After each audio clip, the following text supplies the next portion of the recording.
ایک جنگل میں ایک شیر اور ایک گدڑ کی بہت اچھی دوستی تھی۔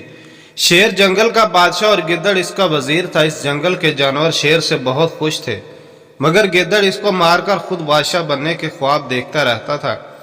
ایک دن اس کے ذہن میں ایک ترکیب آئی کہ شیر دوپہر کو پانی پینے جاتا، کیوں نہ میں نہر کے کنارے جال بچھا دوں۔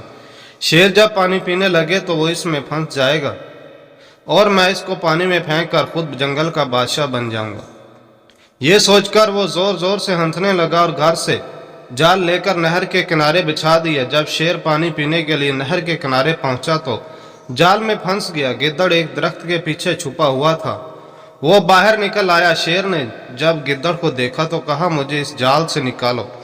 گدڑ یہ سن کر ہنسنے لگا اور کہا کہ اب جنگل کا بادشاہ میں ہوں۔ یہ کہتے ہوئے اس نے شیر کو نہر میں پھینک دیا۔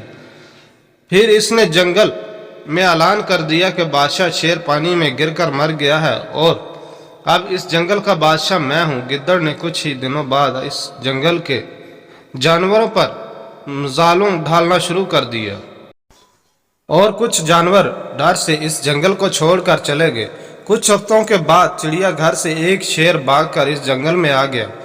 اس نے ایک ریچھ کو اداس دیکھا تو اس سے اس کی اداسی کا سبب پوچھا۔ ریچھ نے اس کو سب کچھ بتا دیا کہ گدڑ نے ہمارے بادشاہ شیر کو مار دیا ہے اور جنگل کا بادشاہ بن کر ہم پر ظلم کرنا شروع کر دیا ہے۔